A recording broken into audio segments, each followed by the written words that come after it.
Si vous n'arrivez pas à créer vos propres programmes à partir de zéro et que vous voulez apprendre à réfléchir comme un développeur, cette vidéo est faite pour vous. Dans la série Coding Dojo, je résous en JavaScript un exercice en expliquant étape par étape mon raisonnement. C'est parti!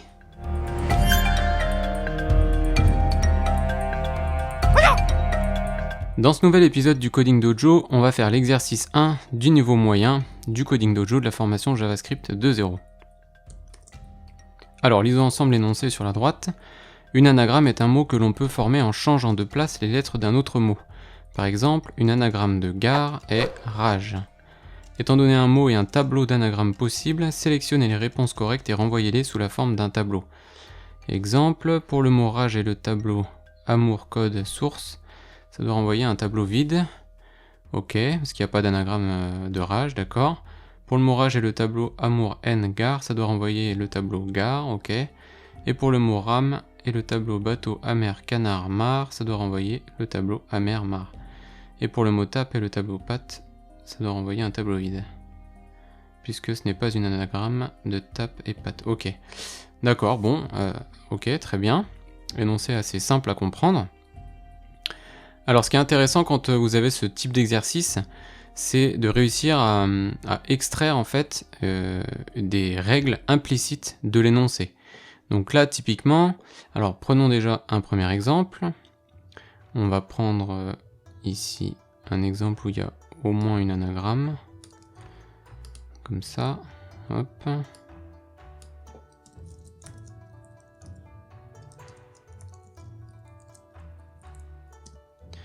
Donc là, qu'est-ce qu'on voit? On doit comparer, donc on doit voir si amour est une anagramme de rage. Alors, en termes de règles implicites, immédiatement on se rend compte que ça peut pas être une anagramme, parce qu'une anagramme c'est juste un mélange des lettres. On n'ajoute pas de lettres et on ne supprime pas de lettres du mot original, qui est ici rage. Donc amour, forcément, ça marche pas parce qu'il y a 5 lettres dans le mot amour, alors qu'il n'y en a que 4 dans le mot rage. Donc déjà, première chose à faire, alors je vais déjà lancer comme d'habitude les tests pour voir un peu ce qui se passe.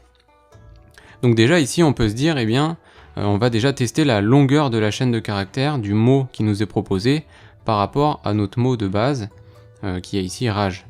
Et puis si cette longueur est différente, eh bien forcément ça ne fonctionnera pas. Ça ne pourra pas être une anagramme.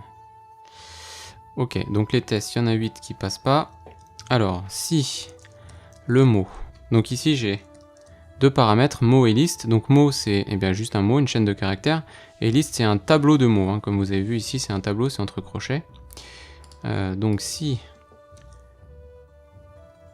Alors il va falloir que je parcours déjà toute ma liste de mots, donc chaque mot. Donc on peut faire ça avec un for each. Alors mot c'est déjà pris, donc on va mettre... Qu'est-ce qu'on va mettre? Candidat. Candidat à l'anagramme. Bon, j'ai rien d'autre qui me vient en tête aujourd'hui. Alors candidat, donc du coup on a dit si mot.length, donc si la longueur du mot est différente de la longueur de notre mot candidat, eh bien, on renvoie un tableau vide. Voilà, une première règle implicite, il faut que les deux mots soient de la même longueur. On va exécuter le code, on va voir, peut-être qu'on va réussir à passer des tests avec ça. Aucun test qui passe, bon.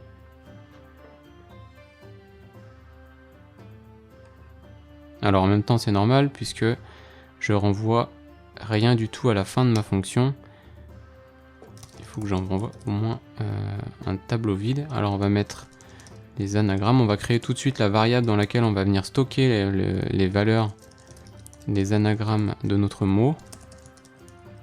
Ce sera un tableau vide, voilà. On réexécute le code. Il y a peut-être des tests qui vont passer. Ah oui, voilà. Donc ça passe, il y a 3 tests qui passent comme ça. Ok, donc première étape, on teste la longueur. Donc ça c'est fait. Maintenant, donc n ça passe pas non plus puisque c'est 5 lettres, donc ça va être forcément ce sera forcément pas une anagramme. Et enfin, pour voir entre rage et gare, comment on peut faire pour détecter si c'est une anagramme ou pas. Alors la première idée qui me vient à la tête, c'est de compter en fait le nombre de lettres. Le nombre de lettres, donc par exemple le nombre de R à gauche, il y en a un, et à droite il y en a un aussi. Et le nombre de A et de G et de E, et de faire ça pour toutes les lettres de chaque mot. Alors ici, en se posant 2 minutes, on peut trouver une astuce assez simple pour faciliter l'algorithme. Alors, avant de vous en parler, je vais lancer Chrome.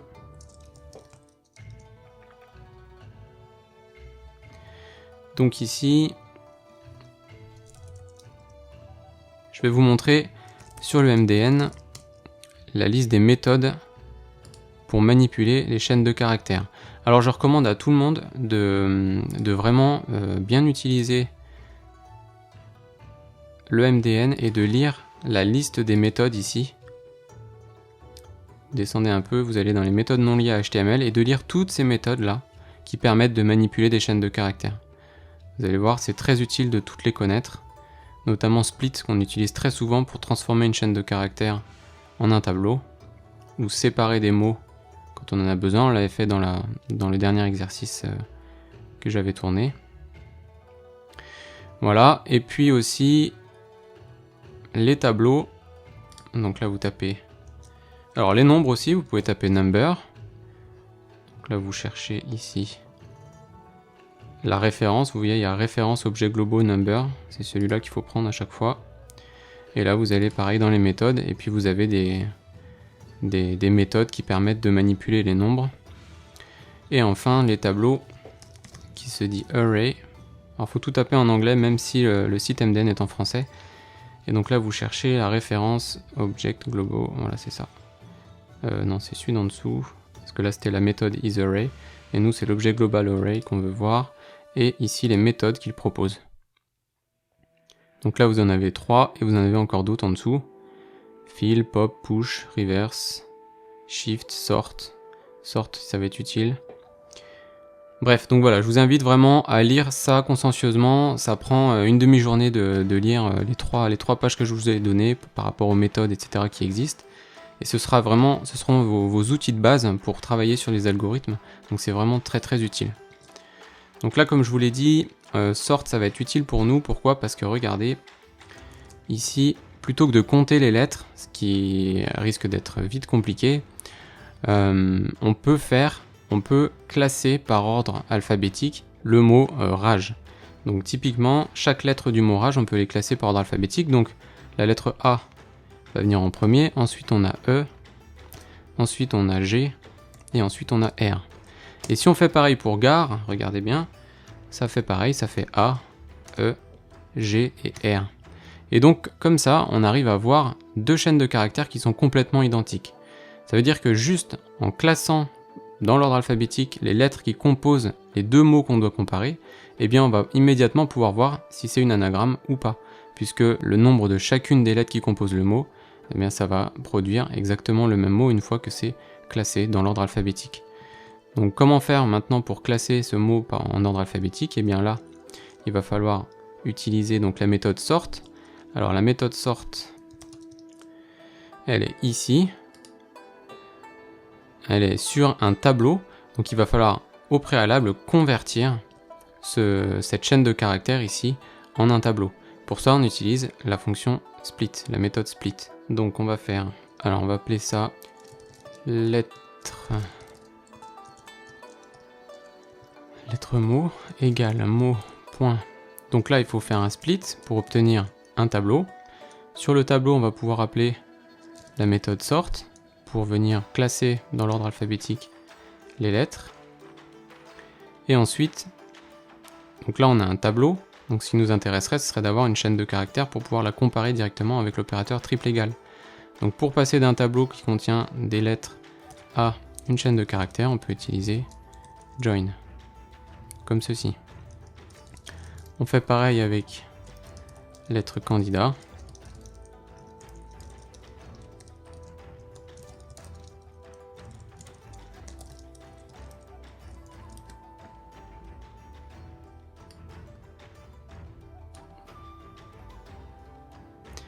Et là, normalement, si on a lettre mot égale lettre candidat, alors il faut qu'on ajoute notre candidat. Donc là, pour ajouter un mot dans un tableau vide, il faut utiliser la méthode push. Et donc on vient ajouter notre mot candidat dans nos anagrammes. Ici, qui seront retournés à la fin de la boucle for each. Alors exécutons ce code. Donc là, on a bien avancé, on a 6 tests qui fonctionnent maintenant. Alors, voyons les tests qui ne fonctionnent pas. Pourquoi ça ne fonctionne pas? Gestion des majuscules dans le mot. Pour marche et charme courir mâcher. 2 anagrammes. Gestion des majuscules. Ah oui, d'accord. Donc là, alors ce qu'on va faire, c'est qu'on va mettre un petit breakpoint pour voir ce qui se passe. On va mettre un point d'arrêt conditionnel. Donc ça, je vous ai déjà montré normalement. Ici, on va mettre, du coup, on va se mettre là, et on va mettre un point d'arrêt avec le mot qui vaut, du coup, marche, comme ça. Marche, ouais, voilà. Entrée, F5.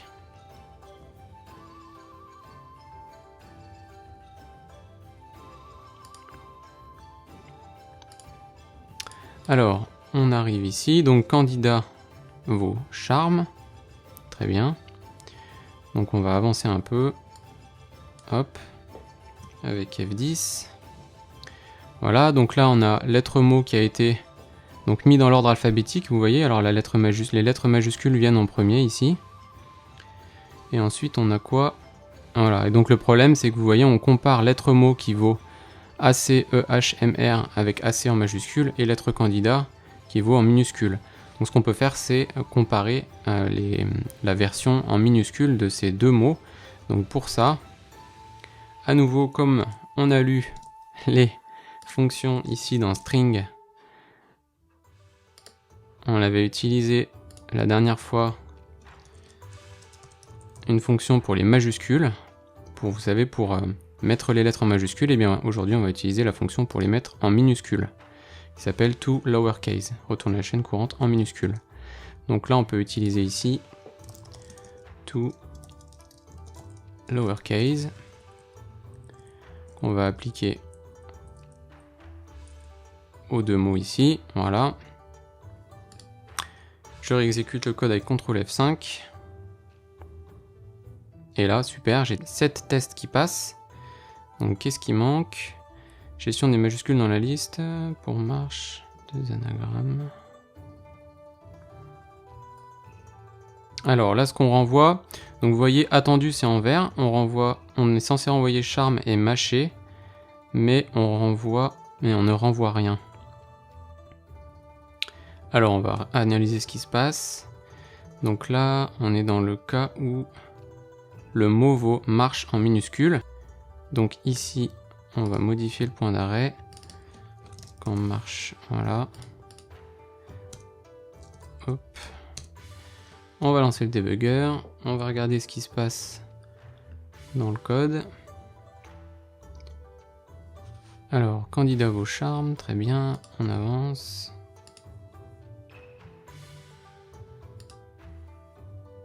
Ah, alors là, vous voyez ce qui s'est passé.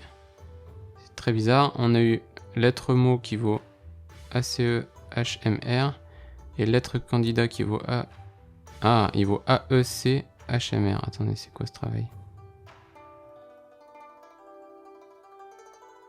Ah oui, d'accord. Alors là, le problème, regardez, ici ça vaut ACEHMR et ici AECHMR. Alors pourquoi? Eh bien parce que la fonction sort a été appelée avant de mettre les lettres en minuscules. Et il faut savoir que les lettres majuscules viennent en premier. Vous savez, tout à l'heure, on avait eu ici le AC qui était en majuscule.